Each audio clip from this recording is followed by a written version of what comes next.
پرجان المغربش لما لخون شمی إلى آلن تخش even مغربانة خرزت أدلة إلى بود مسابقة نايت شيكاغو بتايق أموخون من A&B Studio جو متفا Assyrian National Council of Illinois جو سكوكي Illinois. مغربان أخنن بياش لقاتن تلايت لا يومانه قا خرز ديان قد إلى مسابقة نايت شيكاغو بيوم 15 أكتوبر ساعة 5 بلغة بتشار كوكتيل ريسبشن و ساعة شوا بتشار خرزة جانو دغمري تلايت لا يمانة بياشنا اخنان بطلابخ من نوخون قد عزيتون على الويب سايت ات مسابقة نايت شيكاغو قد إلى www.misonight.org قد إلى MSONIGHT.org أمسيتون عزيتون على الويب سايت قا تكيتد قد أمسيتون زونيتون اتلوخون بقار زحمت لايا إيميل شادرون قاتن ورب بخاده قد جواب ديوخون يبخلون أخنان أوديو رابا بغدايخ قد إلى أمان ميقرا أوبي يدقر بإجازة ديوخون أنا بدهم زمن بلشانة إنجليش سبب بوش راحت بدأويا قاتن قد أورخ مرخ داخل بلشانة English. Mr. Yadgar has a varied and rich history. It has spanned many decades. He is a Vietnam veteran. He is a celebrated writer and novelist, a radio personality, having worked at the National Public Radio and done commercial radio as well. He has tremendous experience in classical music. He will be the artistic contributor and auctioneer at our Mesopotamian Night Chicago on the 11th of October. And last but certainly not least, one of his many claims to fame is that he is the great nephew of Rabbi Binyamin Arsanis. Mr. Yadgar, welcome. Oh, it's an absolute pleasure. Absolute pleasure to be here. Well, thank you. Alen Ahoni, Khalilibo, Dakhilakefo. Well, thank you. Thank you very much for offering to heat my heart. I want to jump right in and talk about your career. You obviously have a dual career in broadcasting and writing. How did that all begin? I think part of my love for writing obviously comes from my great uncle, Rabbi Binyamin Arsanos. And I was also always a dreamer. To this day, I'm constantly dreaming. I frequently fade away. I'm gone. And now, of course, I read quite a bit through the years. And I believe it was last year of high school, I said, I'm going to be a novelist. And that has never changed. And so I started writing then. But again, like anything new, what I was writing was really garbage, but I was writing. What was it about writing that really appealed to you? It's just seeing words on paper because that's how I see the world. Any conversation I have, the only way I can understand it is if I type it on my brain. Any view I see, I describe it to myself. That's the only way I can understand it. And any people I meet, I'm constantly describing their features, but again, it's being written on my head, so that's how it is, and I can't help that. Right. So I started writing in high school, and then eventually I continued to write, and I wrote quite a bit, but really much of it was not very good because I was just starting out, and then my actual professional writing career came as a U.S. Army combat correspondent in Vietnam. I was a soldier, of course. I had a rifle, 2 bandoliers, and grenades, and a camera. And I always, of course, used to always hide my camera behind me or under something so some sniper wouldn't pick me off. Right. You see? So I started writing there. And the way the combat correspondents worked, because we were soldiers, we were in the Army, we'd go out with the infantry. And if they got into battles, and again, we just did the stories, and then we flew on a chopper back to a base camp, wrote up the stories, and then various commercial and I should say various civilian and army publications picked up our stories, and they did mine. So that's how my professional career as a writer started. And when I returned to the States, I sought also radio. I had always loved playing music for people. And frequently when I was very young, we had shortwave. Back in those days, everybody had shortwave. And I would listen to various stations around the world, and one particular station in Azerbaijan, Baku, was Radio Baku. They had a wonderful classical program, and to this day I remember the announcer's closing words, which were in Turkish, "Bizim konsertimiz kotaldı." I'll never forget that. And so after Vietnam, I just wanted to share my love of music with people. And so I started in a jazz station in San Diego, because I've always loved jazz. And then that eventually, I worked for classical stations in St. Louis and Milwaukee and Chicago. I was with WNIB Radio in Chicago for a number of years. And so that's how it started. It's this love of music. And not only that, what's already wonderful about radio, you're all alone in a studio sitting in front of a bunch of gadgets, and you create this whole world in your head. You speak to an audience you don't see. It's wonderful. Have you had any mentors throughout your career that you can attribute, because of him, because of her, I came of age in my writing, I came of age to really understand radio? Or was it really a self-taught process? It was self-taught. I think, I always say I picked up what little I know on the streets.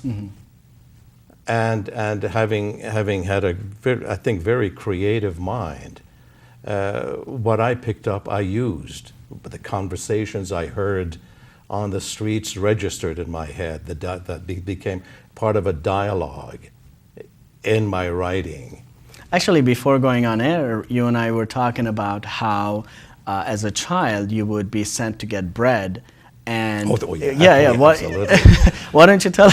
I thought it was a lovely story. My parents would send me to the bakery, and there, of course, we got bread every day. Right. So they would send me to the bakery, and I would buy a huge flat of sangak or barbari or one of those breads in Tehran. And I wouldn't show up for 2 hours, because I'd be on the way back, I'd be dreaming of things and then munching on the bread. So by the time I got home, only half of the bread was there. The rest of it was gone. So again, that's where the daydreamer comes. A testament to your imagination. Yes, you would wander. Yes. Actually, speaking of Tehran, you moved to Tehran at a very young age, isn't that right? I was born in Baghdad, and when I was about a year old, family moved to Tehran. So I lived in Tehran until about 14, 15. And we came to the U.S., my brother and I, he's older, in 1957. 57, and your first city in the U.S. was? Chicago. Chicago. Wow. Chicago. When I saw Lake Michigan, I didn't know there was a Lake Michigan attached to Chicago. Oh goodness, here's a lake. The cold didn't bother you? No. Even after going to San Diego? Yeah, San Diego, I was there for just a short time. Again, I started my jazz as a jazz DJ there. That lasted only a short time, because the station paid $2 an hour. You can't make a living on that. Sure. So I left, I left. Very interesting.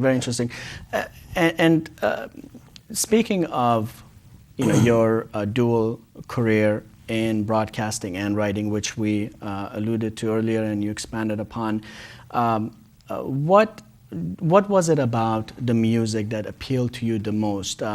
What about it drew you to it, and really helped you progress as a professional? The music itself is really a conversation of sorts.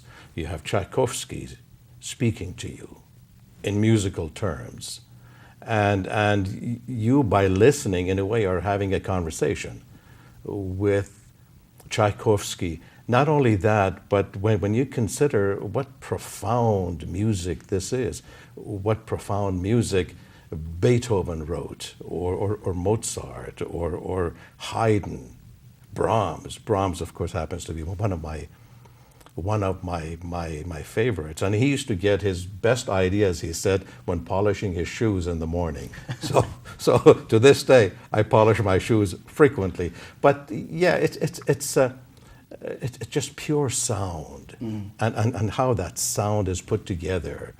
And you, for example, might listen to Brahms, say a second piano concerto, 50 times. On the 51st time, all of a sudden, you'll hear a little clarinet come out of nowhere. You see, because music, there's so much mystery in it. There's so much magic in it. They're soulful. Yes. It's just soul. It just really reaches. Classical music, a lot of music is fluff, and it just hits you, bounces off. Classical music, it hits you and penetrates. The same as some of our Assyrian music, because I am an Assyrian. Of course. It hits you and it penetrates, and it stays there. And as again, once an Assyrian, you're always an Assyrian, no matter where you go. You are an Assyrian, and you have the heart of an Assyrian. Yes. I love that. Oh, I love it. Absolutely. I love that. Absolutely. You have written a lot. You have been involved in music, in broadcasting a lot. As I alluded to earlier, you have a very rich background in both. And both of these, you have been able to dedicate, package, repackage, dedicate, and really make a part of your heritage as well. Very much you are proud of your heritage, and this has led you to write such pieces as The Thoughts of an Assyrian, which actually appears on our website, misonight.org. Oh, absolutely. It's. I think if you look back into the Assyrian history, the contribution the Assyrians made to culture, to architecture, to food, to art is really immense. I mean, we contributed quite a bit. So all of that is in our hearts. Absolutely. See, I'm an Assyrian from way back when, from centuries past, and I carry the same blood, I carry the same heart, and I carry the same love and passion for our art, because as I've always said, a nation's art is a nation's soul. You see, that's our soul. Assyrian art is in my soul. That's a part of me. That tells the world who I am. And when somebody asks, well, who are the Assyrians? I go through the routine of again explaining where we come from and all of that. And when they just say, oh, I see, then that's when I start talking about the contribution the Assyrians made to the world. Really, all you have to do is just go back in history. As a matter of fact, the Assyrians, if I'm not mistaken, were the very first peoples to come up with the first musical note. Right, absolutely. Yeah. That there's so much in our history. I mean, artistically, there's quite a bit. Let me ask you this. A lot of people are wondering, thinking about the plight of our people currently. And as you know, there are a lot of atrocities are being committed against our people in Syria, in Iraq, all over the world. People are coming together to really stand as one nation. What would you say to the person that says, you know, why is it that important to save a culture when the people are being persecuted? What is the importance of art? It tells the world who we are. If you look back into Assyrian history, everybody's been trying to destroy the Assyrians. As you know, the empire fell in 612 BC, but the Assyrian people did not fall. Sure, the empire's gone, but the people survived. They scattered throughout the area, and they continued to live. They continued to contribute to the sciences. And a lot of the other nations get credit for various sciences produced early on, but really the Assyrians had a lot to do with it. So again, our empire fell, but we have not fallen, and we will never fall. And we continue our language and we continue our art, again, throughout all the years, with all the trouble, all the problems we were having, Assyrian writers were still writing. Freydun Auturaya, William Daniel, and my great uncle, Rabbi Binyamin Arsanis, they were all writing. And I just wish we would have more of that today, because we have so much contribute. I mean, we can write great ballets on some of our great stories, great operas. One opera, for example, one person comes to mind, Semiramida Shamiram. There are scores of operas written on her life. And in fact, I jotted down, because there's so many of them to remember, Rossini, Ziani, Cimarosa, Gluck, Salieri, Porpora, Paisiello, Respighi, Meyerbeer, Handel. All of these great composers wrote operas on Semiramida, on Shamiram. So we have so much to contribute, and our artists have so much to contribute. I just wish we would contribute more. We would have more artists doing so: ballets, theater, opera, concerts, orchestral music. So it is precisely when a nation is threatened, it is precisely when a peoples are being subjected to atrocities, that one must hang on to one's culture, one's art, because it's through that one attains immortality. Isn't that right? Absolutely, absolutely. As I said, our art is our soul. And no matter what you do to the Assyrian, he still does not lose his sense of humor. Mm-hmm. I mean, my grandmother used to tell some wonderful stories, and I would just bend over with laughter. Such great, and she had been through quite a bit. There is so much humor in us, and there's so much art in us, and it's a question of really doing it, of having people support it, and having people, for example, view an opera by an Assyrian and say, yes, that was written by an Assyrian. And no matter where you go, you're always an Assyrian. Everything else comes next, but you are always an Assyrian. You can never forget that, because your heart and soul are Assyrian. Yeah. Wonderful. Yeah. You obviously are a writer, a novelist, broadcast, have a rich history in broadcasting, I should say. You are an artist yourself. You have a few novels under your belt, and a few others are forthcoming, and I wouldn't sell yourself short in any way, so why don't you tell us a little bit about the forthcoming novels of yours? The novel, this novel is called Will's Music, as in William, and it's a novel based, it's a love story. It's a gentle, sentimental love story, and you have to be sentimental about love. And it takes place in the world of radio and dance, and it's set in San Francisco. And I managed to get something about the Assyrians in there, just a line, but I had to get that in there. There's a character. Oh yeah, it just the protagonist mentions something about an Assyrian meal he is making. Oh, I see. What's the meal? Let's put you on the spot. I think he makes kipte. All right. Good choice. I love kipte. Good choice. Good choice. Yeah. So I wrote this a few years back, and I couldn't find a publisher for it, so I published it myself. And last year, Figlo Press, Figlo, Figlo Press read the novel and fell in love with it, and asked to republish it. So it'll be coming out in a new cover, and I made some changes in there. And so hopefully it'll be out in the next couple of months or so. It just is really a sweet love story. And it took me a year to write it. And that's when I was on radio. I was on the airs about 6 hours a day, and I worked on it 7 days a week. And every morning I would just couldn't wait to get up and start writing it. That's wonderful. Yeah, so that'll be coming out. And then I have a second novel completed, and that's the editor has that, and that's called Whistling to Cairo.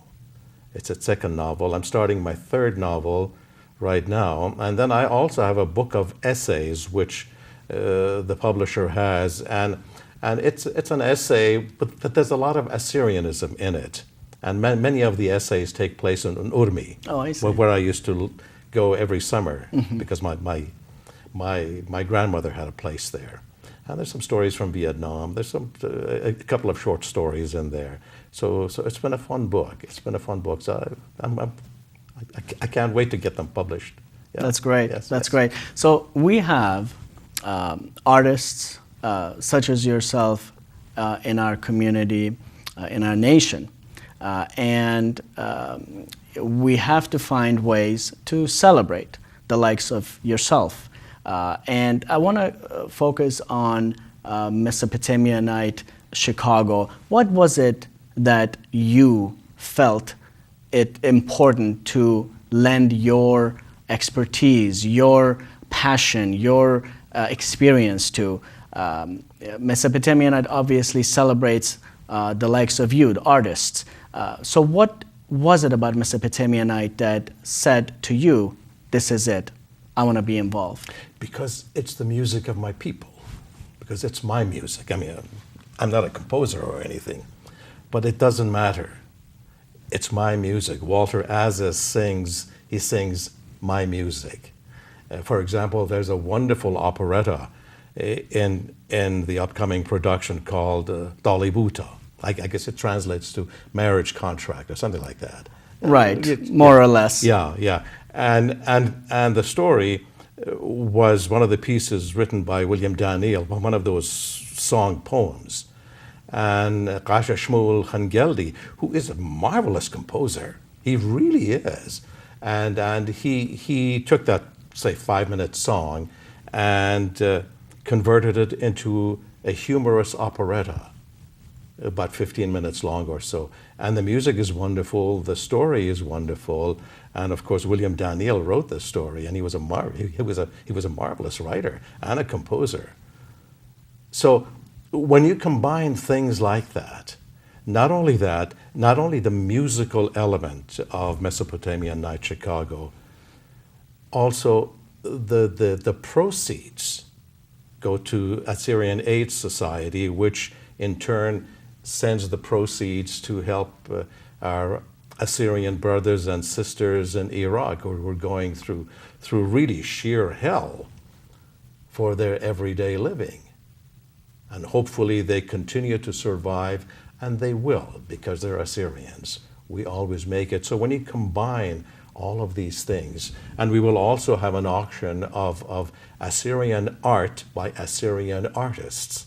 Again, proceeds from that will go to Assyrians in need around the world, and especially in Iraq. So it's a combination of things, and most of all, it's our music. It's who we are, and our music says a lot about us. Our kipte says a lot about us. Rza Khurush says a lot about us. And when we start doing the Sheikhani, you know, the term Sheikhani comes from the term Bshkhana, and that was a dance.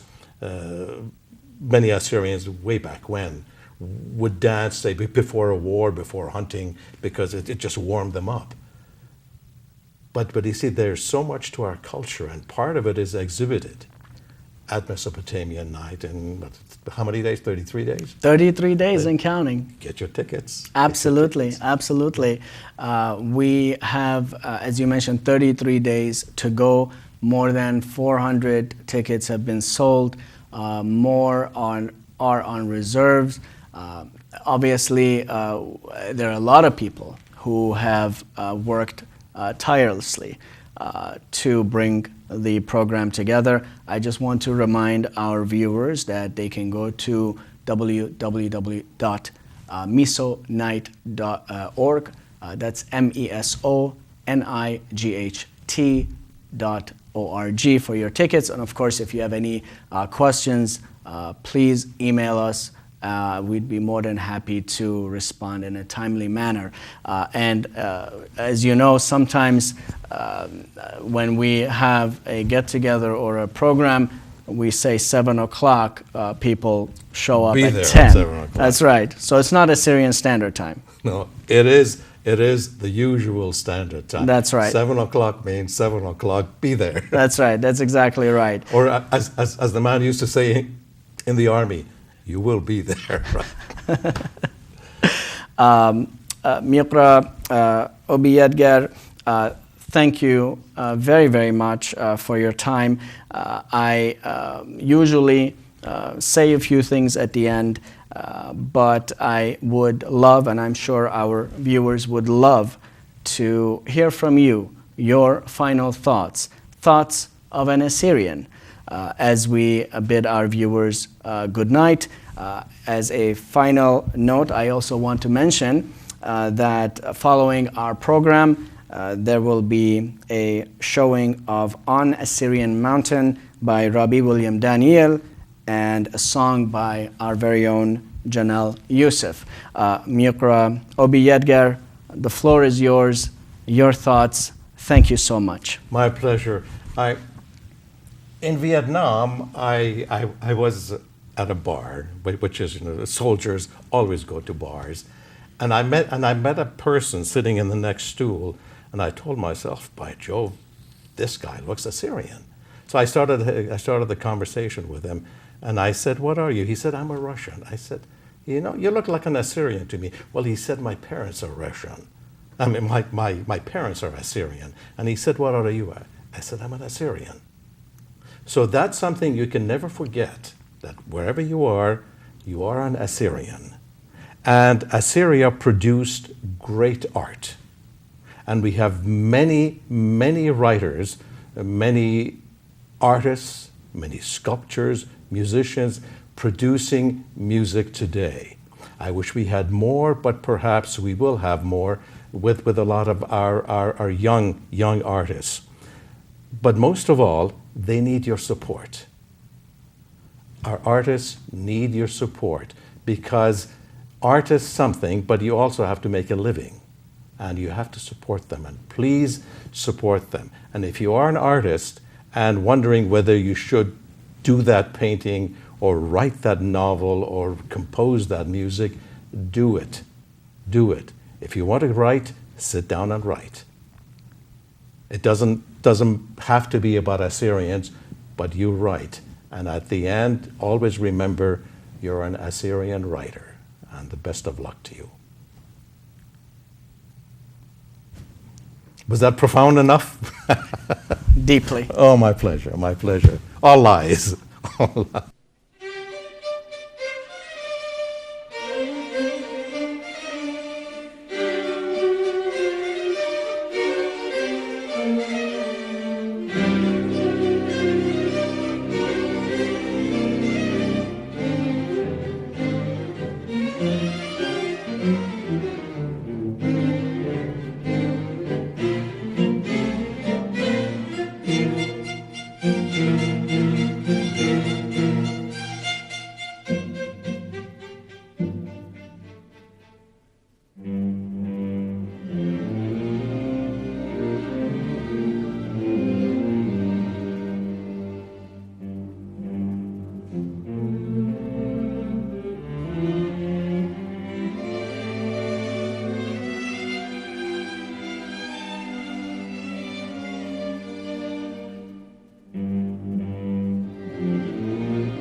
Amen.